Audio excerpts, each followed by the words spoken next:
Edinburgh Napier University, the number one modern university in Scotland, is holding an information session at the Essequibo Room, Pegasus Hotel Inn on February 17 from 6:30 to 8 p.m., intended for the upcoming May intake. Edinburgh Napier University's programs are 100% online, 100% flexible, and 100% relevant. Online programs include the MBA with over 12 streams and a range of specialist Master of Science and bachelor degree programs.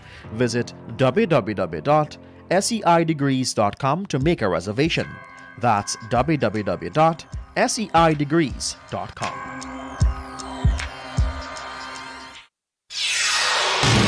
This is the news on top of the hour. Live from our studio in Georgetown. Kaieteur Radio, 99.1 FM.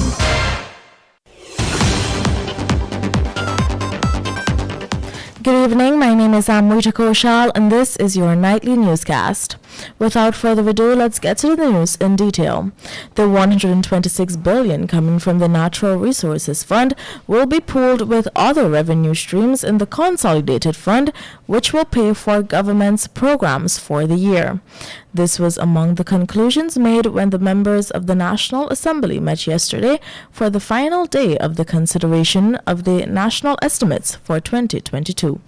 Despite the fact that some $126 billion of this year's budget is being funded with monies to be withdrawn from the NRF for the first time, there was no mention, despite promises made, of which programs, specifically in this year's budget, would be funded using Guyana's oil resources.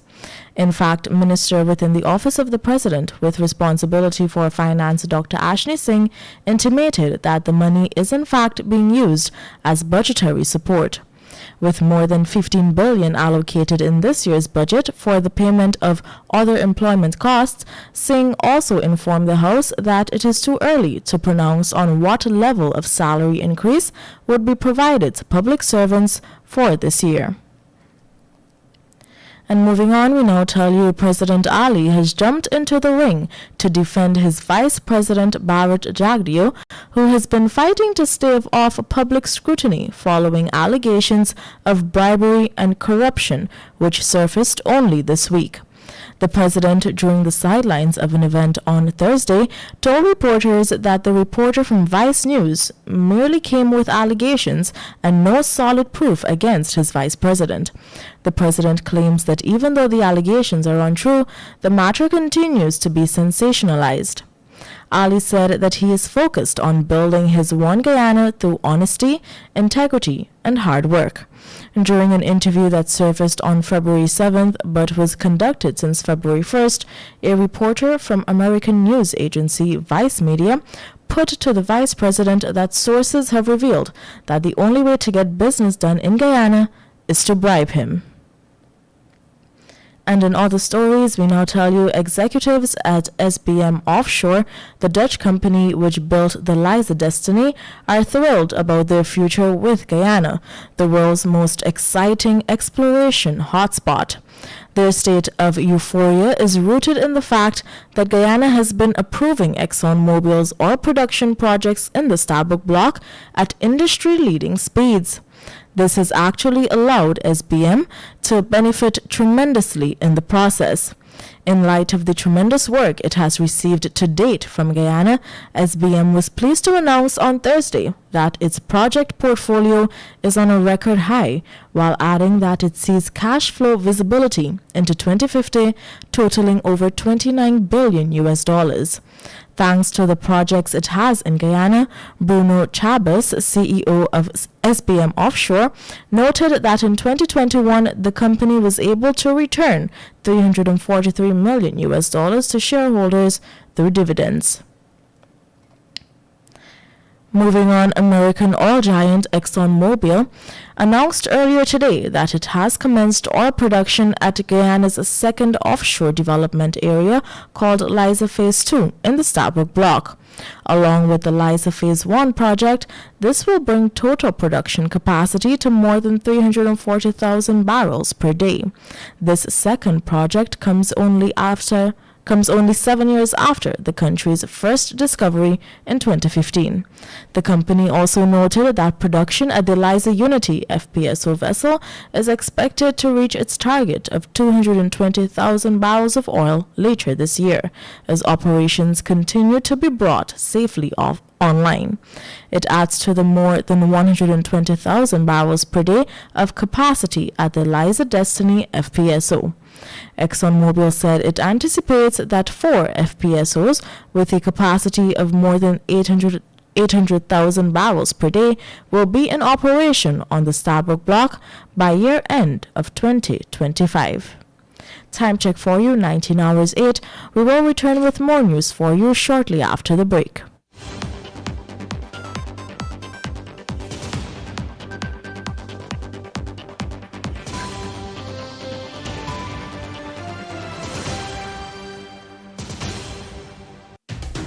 Diana, join me on the Glenn Lal Show every Monday, Wednesday, and Friday at 7:20 p.m. and a rebroadcast at 11 a.m. The Glenn Lal Show, only on Kaieteur Radio, 99.1 and 99.5 FM.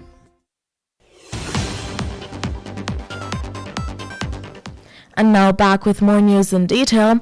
Since it is the priority of the government to modernize and upgrade infrastructure to advance water management as strategically guided by the Low Carbon Development Strategy 2030, $13 billion has been approved in Budget 2022 for the expansion and strengthening of drainage and irrigation systems countrywide.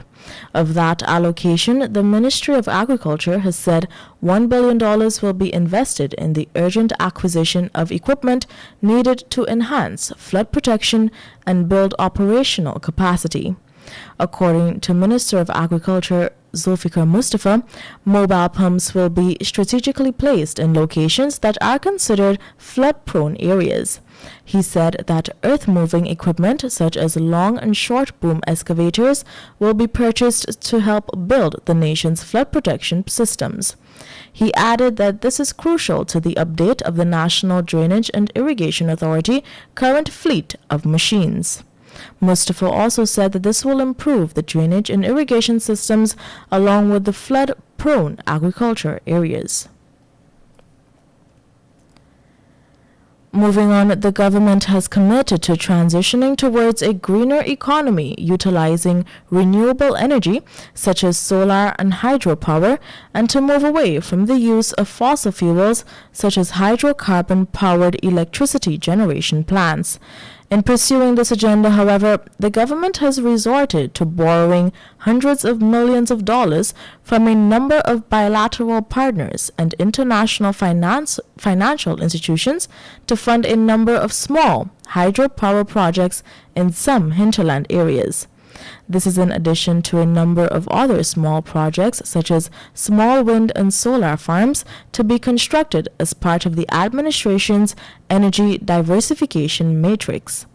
All revenues, however, 100% of which is being put towards budgetary support for 2022, will be going towards the construction of a 250 megawatt hydrocarbon-fired gas plant at Wales on the west bank of Demerara. This year's budget has some $20.8 billion set aside to commence that project and is being funded, at least based on the government's commitment to the Wales Development Zone, directly from the central government. As such, it would mean that the government is borrowing hundreds of millions of dollars to pursue small renewable energy projects that will benefit a negligible proportion of the Guyanese population, while the nation's oil resources are being pumped into a project swamped in controversy over its feasibility, a project that will see ExxonMobil selling Guyana its own natural gas, hydrocarbons extracted from the Stabroek Block, through a third party. And finally, we now tell you a 36-year-old miner died on Wednesday on the Eyelash Main Access Road after the ATV which he was on collided with a truck. The minor has been identified as Nigel Knights, a father of two, who lived at the Charity Extension Scheme on the Essequibo Coast, Region 2. At the time of the accident, Knights and 39-year-old Leslie Norton were both pillion riders on the ATV bike, which was being driven by another minor. Police reported that as the ATV motorcycle sped down a hill, the driver lost control, and as a result, the rear left side portion of the ATV, where Knights was seated, collided with the front of a motor lorry, which was proceeding from the opposite direction. All three occupants of the ATV suffered injuries to their heads and bodies. Knights, on the other hand, was completely unconscious, while Norton was semi-unconscious. Knights was making his way out of the interior to attend an uncle's funeral on the Essequibo Coast. Time check for you, 19 hours 13. My name is Amrita Koshal, and this was your nightly newscast. Want value for your advertising dollar? Then place your ads on Kaieteur Radio's newscasts. Streamed live on 6 different mediums, reaching hundreds of thousands. Advertise today and watch your dollar grow. Call us on 225-8465 or 226-8210 today.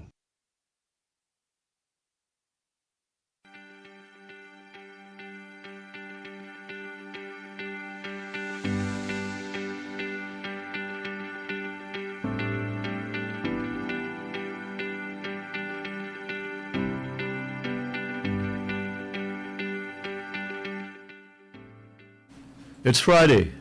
Thank God it's Friday. And it's February the 11th. I'm GHK Lal on Kaieteur Radio 99.1 and 99.5 FM. Welcome to the National Outlook. New GPHC, one other, get US $98 million or 85% of government drug contracts in 2021. Patterson.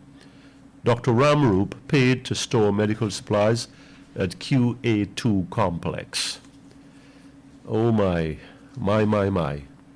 Mouth open, story jump out. Sunday, February 6th, Kaieteur newspaper.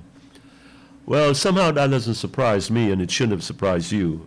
For I understand this gentleman, who is the owner of the new GPC, is a close friend of the most powerful politician in this country, who needs not to be named, for he's so well known.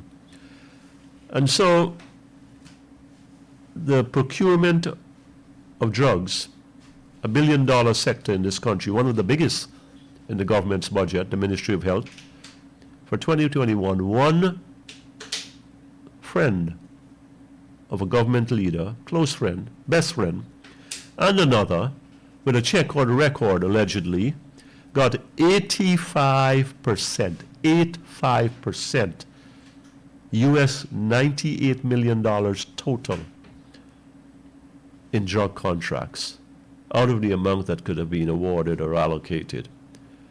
I think a better way to say it, lock, stock, and barrel, overflowing barrel, went to the new GPHC in this group. What is it called? Western Scientific? Yeah. Is this the way we are doing business in this country?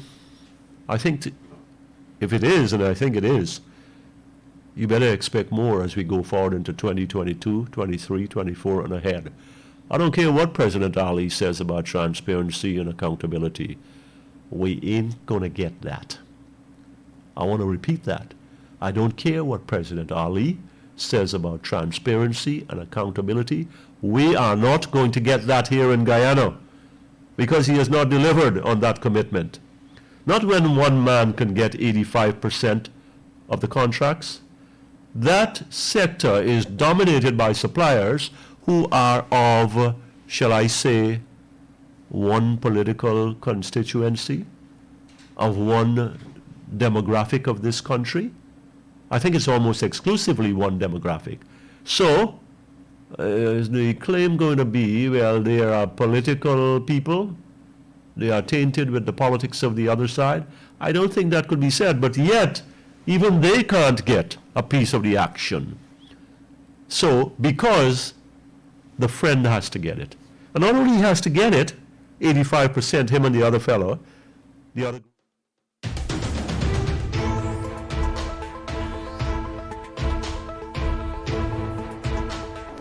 Fellow citizen, Yellowtail Lefort project